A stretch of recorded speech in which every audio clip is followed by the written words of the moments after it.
नमस्कार सभी स्टूडेंट्स को। मैं रमाकांत साहू, श्री शक्ति डिग्री कॉलेज घाटम। आज प्लेन का आखिरी और 5वां वीडियो लेकर हाजिर हैं। हमने प्लेन में कुछ न्यूमेरिकल्स बताए थे, कुछ न्यूमेरिकल्स बाकी हैं। 2-3 न्यूमेरिकल 4 आज बताएंगे, बड़े बड़े न्यूमेरिकल्स हैं। इसके बाद आप लगाइए। हमारे हिसाब से जो मेन एग्जाम्पल्स है जिनसे आपकी एक्सरसाइज लग सकती है वो मैंने सारे बता दिए हैं। कुछ टॉप हैं, उनके बारे में भी आज बात कर रहे हैं। इससे लगभग आपको पूरा प्लेन समझ में आ जाएगा। तो देखिए, एक न्यूमेरिकल्स आपके सामने लिखा हुआ है। लिखा ए वेरिएबल प्लेन, समझ लीजिएगा। कोई वर्ड आपको न समझ में आ रहा हो, हम पढ़ रहे हैं। A variable plane is at a constant distance p from the origin. Cut the coordinate axes at ABC so that the locus of the centroid मतलब केंद्रक of triangle ABC is x square upon a square plus y square upon b square plus z is 1 upon z square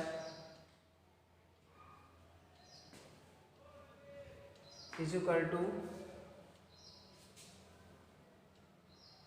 9 upon p square, and the locus of the centroid of the tetrahedron OABC, मतलब ABC के लिए 9 upon p square है, और OABC के लिए जो हम 4 बिंदु शामिल कर देंगे इसमें, तो ये टेट्राहेड्रन हो जाएगा। तो उसके सेंट्रॉइड के कोऑर्डिनेट ये हो जाएंगे। अब ये हम साफ कर रहे हैं, समझ लीजिएगा। ये ABC का सेंट्रॉइड ये है, OABC का ये है। तो यहाँ जगह कम होने के कारण इतना भाग हम इसका साफ कर रहे हैं। अब देख लीजिएगा, स्क्रीनशॉट ले लीजिएगा इसका। ठीक,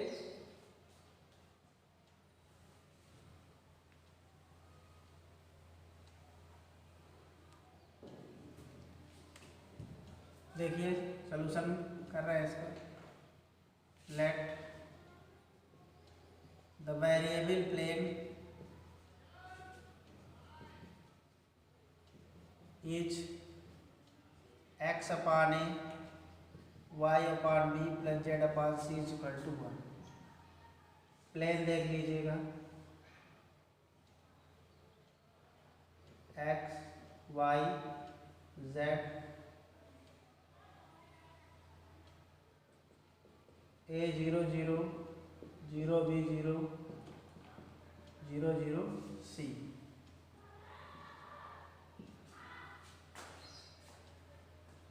p के लिए क्या कहा है? p क्या है? A variable plane is at a constant distance p from the origin. इसकी p से, ओरिजिन से डिस्टेंस p है। तो पहले डिस्टेंस की बात करते हैं। Distance from origin c upon under root a square plus b square. तो c upon under root a के स्थान पर 1 अपॉन a लिखा है। इसको थोड़ा सेट करते हैं, 1 अपॉन p में लाते हैं, पलट देंगे।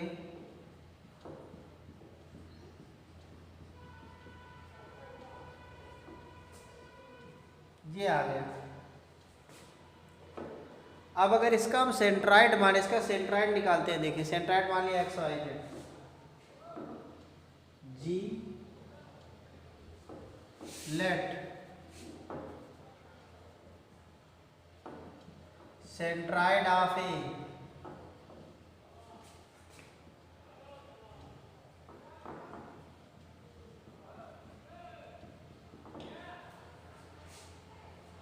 इज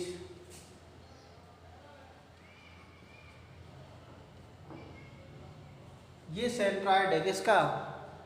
ABC का। तो सेंट्रॉइड के कोऑर्डिनेट क्या होते हैं? x y z is equal to x1 plus x2 plus x3 y3।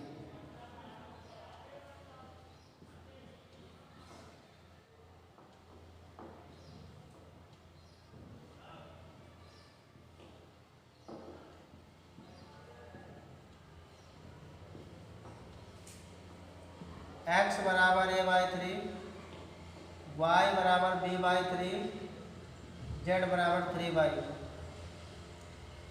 a के स्थान पर 3x, b के स्थान पर 3y, 3z। ये क्या करना है, ये यहाँ पर ABC के स्थान पर उठा के रख देना है। जब आप यहाँ पर ABC के स्थान पर उठा के रखोगे यहाँ पर, तो क्या मिलेगा, 1/p² और 9/a², 9/x², 9/y², 9/z²। थोड़ा साइड में शोर हो रहा है इसलिए आवाज़ हो सकता है, जब तो पास आके बोल रहे हैं। देखिए ये वैल्यू उठा करके हम यहाँ पे रख रहे हैं, तो क्या मिलेगा आपको, 1/p²,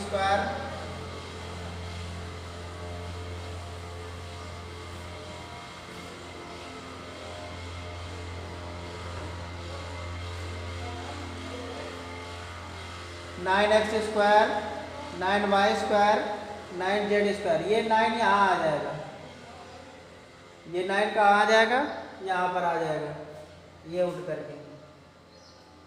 तो क्या आ जाएगा, 9/p², क्या हो जाएगा, 9/p² = 1/x², 1/y², 1/z²। तो देखिए एक रिजल्ट आ गया। अब अगर आप इसी में इसको शामिल करते हो, वो ओरिजिन को, तो टेट्राहेड्रल बन जाएगा।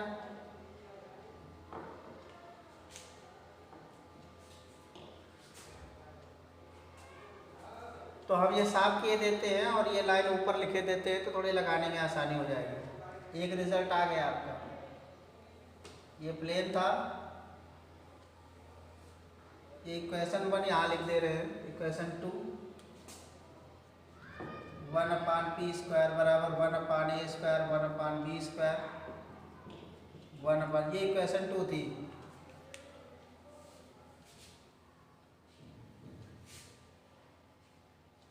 अब देखिए ये आपके पास 3 पॉइंट्स थे,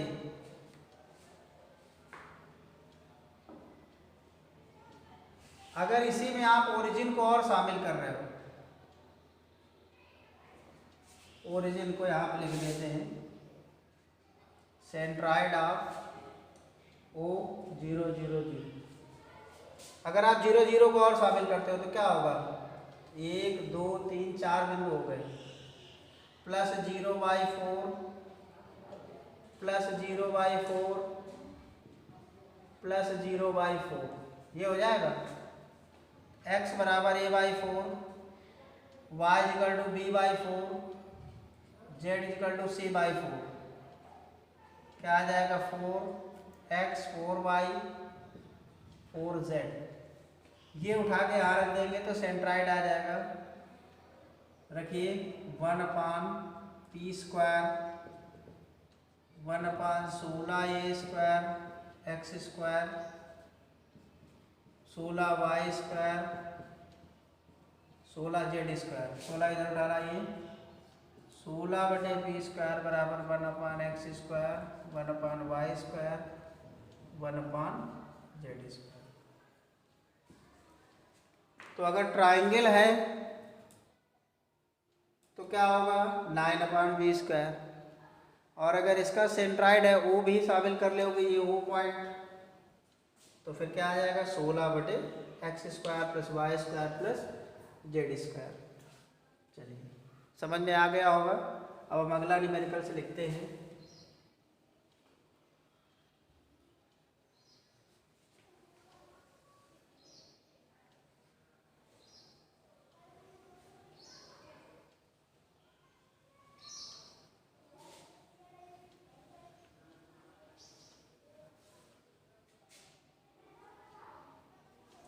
A variable plane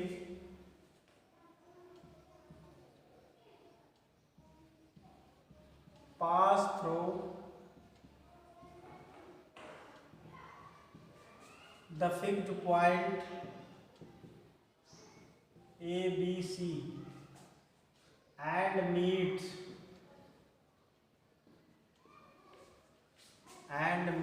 the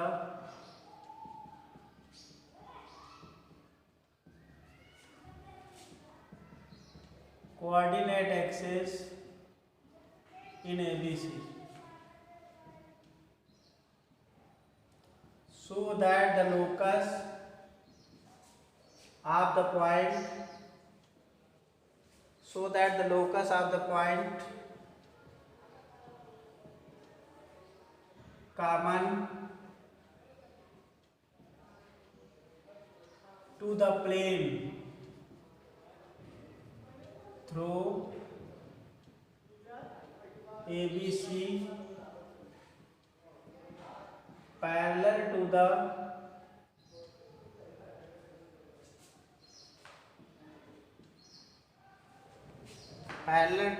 coordinate plane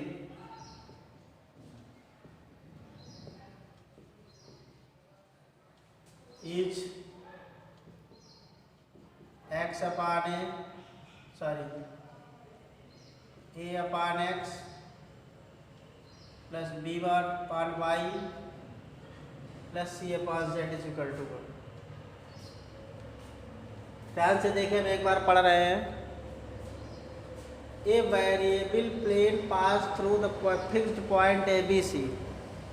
एक वेरिएबल पॉइंट है, प्लेन है, जो एक बिंदु ए बी सी से पास हो रहा है। And meets the coordinate axis, अक्षों पे मिलता है in A B C, so that the locus of the point common to the plane through A B C parallel to the coordinate axis. कीजिए, तो हम सबसे पहले एक प्लेन बनाएंगे।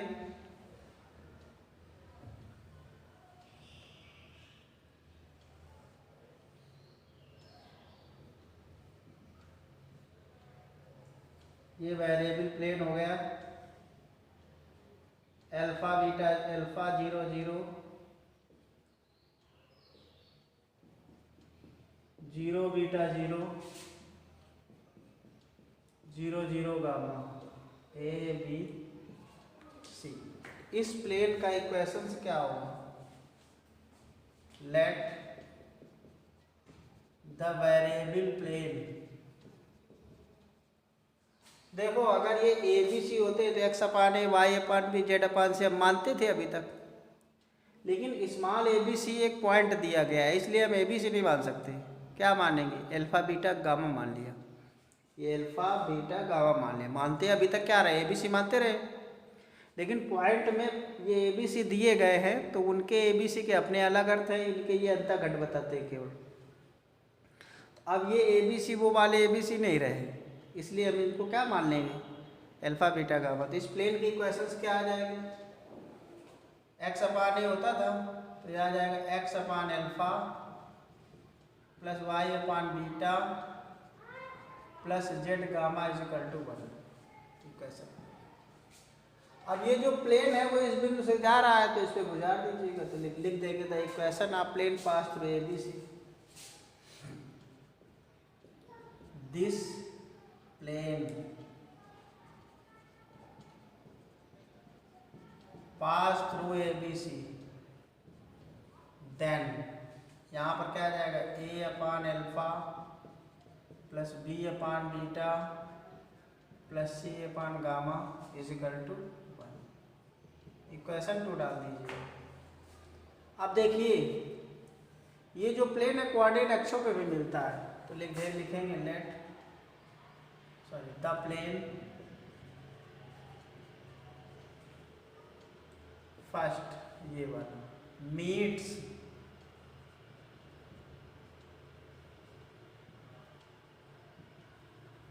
Coordinate axes, coordinate meet the plane, first meet the coordinate axis A alpha 0 0, B 0 beta 0, C 0 0 gamma।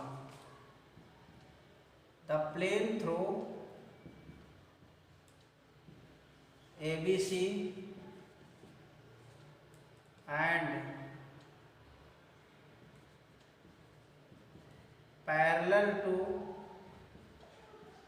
the coordinate axis,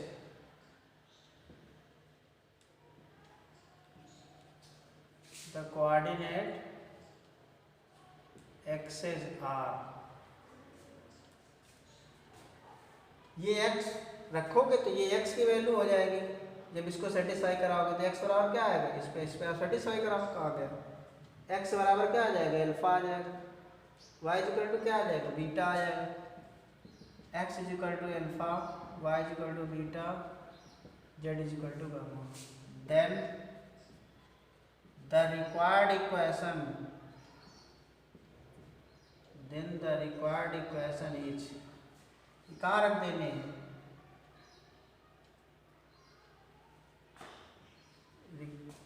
is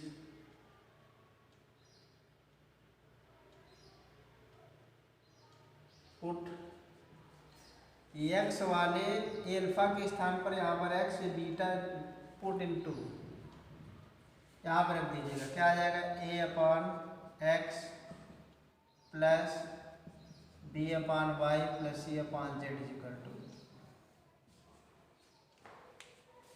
देख लीजिएगा, समझ रहा है कि क्लियर हो गया होगा। अब एक बड़ा इंपॉर्टेंट क्वेश्चन आपको बता रहे हैं,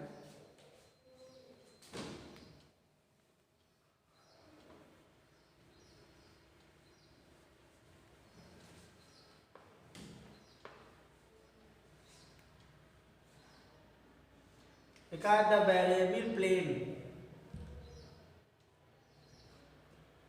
अब वेरिएबल प्लेन की बात करते हैं। एक ट्रायंगल को इस तरीके से रखा गया है कि उसके मध्य बिंदु अक्षों पे पड़ रहे हैं, समझिए जरा क्वेश्चंस को, वो क्वेश्चन से लिखने जा रहे हैं। ए triangle the length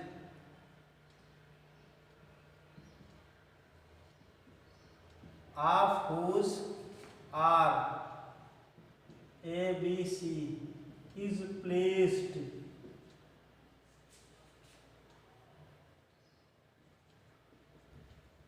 so that the middle point of the sides are on the coordinate axis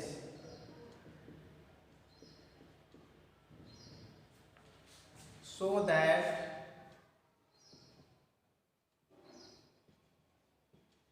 the equation of its plane is x upon alpha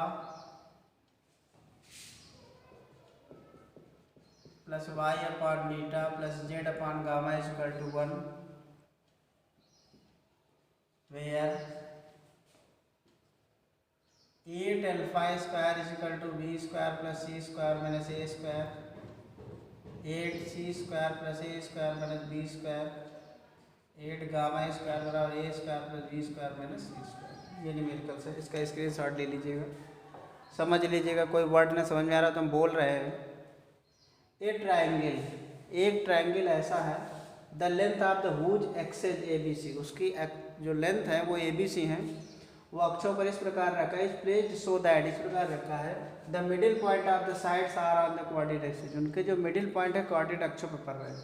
तो so that the equation of plane ये x upon a alpha beta gamma इस तरीके से है, तो वो alpha beta gamma इस तरीके से, अगर आप अल्फा की वैल्यू निकालें यहाँ से, ये ऐसे न्यूमेरिकल से लिख के आता है। बाकी अल्फा यहाँ पर ये मिल रहा है b square plus C square minus a square by 8 की पावर 1/2, ये अल्फा यहाँ पर रखना थोड़ा दिक्कत का है, इसलिए उन्होंने ऐसे लिख दिया। तो आप ये सोचिए कि हमको अल्फा बीटा गामा निकाल के यहाँ पे रख देना है।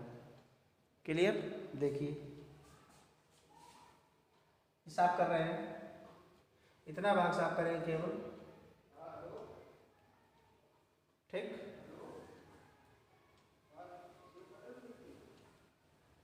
देखिए फिगर में ही सारा सवाल लग जाना है। फिगर क्या है?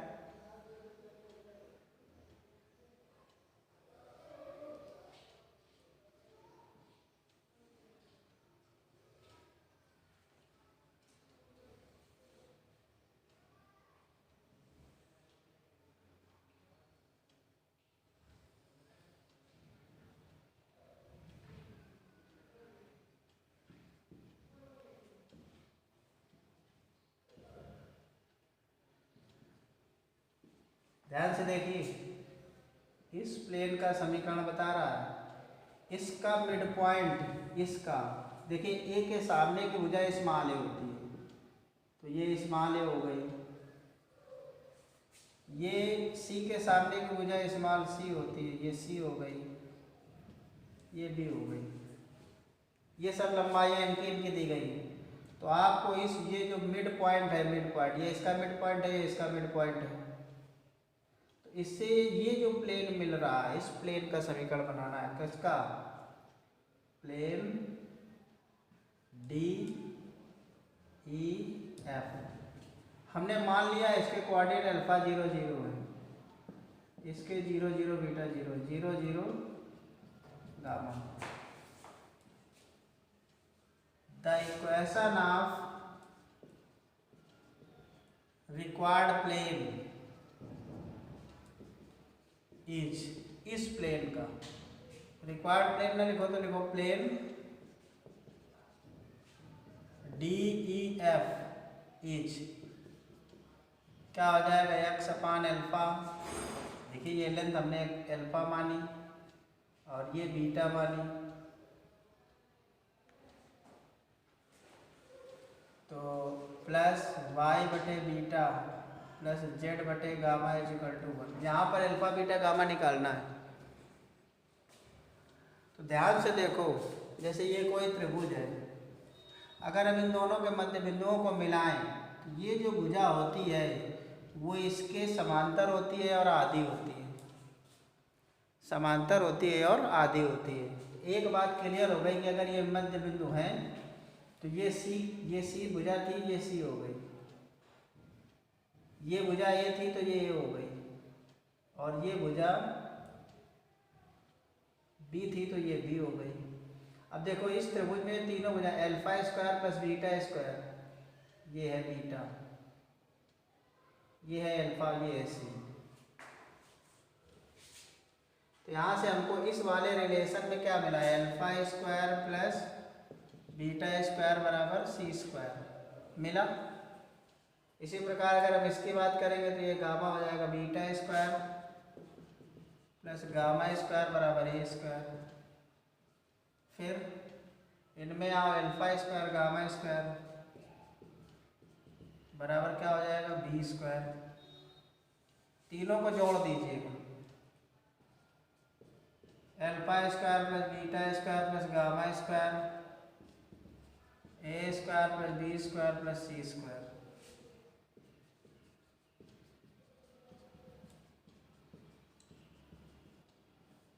ये मिल गया। अब देखो यहाँ से beta square plus gamma square की वैल्यू ए स्क्वायर यहाँ पे रखिए, यहाँ पे क्या रखे दे रहे हैं? यहाँ से ए स्क्वायर, यहाँ क्या आ जाएगा? A square plus B square plus C square by 2। Alpha square की वैल्यू सीधे आ गई। हाँ एक मिनट, ये सी है तो ये सी बाई 2 होगा, आधा हो जाता है, ये बी बाई 2 हो जाएगा, ये ए बाई 2 हो जाएगा। ये by 4 by 4 by 4 by 4 by 4 by 4। अब ये इधर ए स्क्वायर आएगा, ए स्क्वायर बाई 4 रखना है। जब ये 8 हो जाएगा, 8, ये इधर बाई 4 आएगा तब 2 हो जाएगा। कुल मिला के अल्फा स्क्वायर की वैल्यू आ जाएगी a b square plus C square minus a square by 8। अगर आपको आपको ये लाना ही था, हम यहाँ लिखे देते हैं, आपको लाना था 8 अल्फा स्क्वायर बराबर B square plus C square minus a square लाना था। इसी प्रकार यहाँ पर अगर alpha square plus beta square की वैल्यू रखोगे सी स्क्वायर बाई 4 तो गामा निकलेगी। 8 बीटा स्क्वायर बराबर आ जाएगा C square plus A square minus B square. 8 gamma square ये आ जाएगा। तो ध्यान से देखिए, एक बार फिर से समझ लीजिएगा। ये ट्रायंगल है जिनके ये मिड पॉइंट अक्षों पर पड़ रहे हैं, तो ये जो प्लेन बन रहा है ये वाला, इस प्लेन का समीकरण निकालना है। तो इस लेंथ को हमने अल्फा मान लिया, तो अल्फा 0 0, इसको बीटा मान लिया 0 बीटा 0, तो प्लेन का इक्वेशन ये आ गया। अल्फा बीटा गामा इस तरीके से निकाल के रखने हैं। तो हमने प्लेन का इक्वेशन ये लिख दिया, बस अल्फा बीटा गामा आपको निकाल के रखने हैं। तो अल्फा बीटा गामा के लिए क्या करोगे, हमें ये पता है कि जब दो मध्य बिंदुओं को मिलाओ तो वो इसके समांतर और आधे होते हैं। तो अगर ये है तो ए बाई 2, इसी प्रकार ये सी बाई 2, ये डी बाई 2 हो गया। अब alpha square plus beta square plus C square by 4, ऐसे तीनों के लिए लिख लिया, इनको सॉल्व कर लिया गया, ये आ गया। तो इक्वेशन ऑफ प्लेन ये होगा, वेयर ये होगा। अब आप प्लेन के इक्वेशन से लगाइए, कोई प्रॉब्लम हो तो बताइए। अब हम आपको अगले टर्म से स्ट्रेट लाइन की बात करेंगे, स्ट्रेट लाइन एंड प्लेन की बात करेंगे।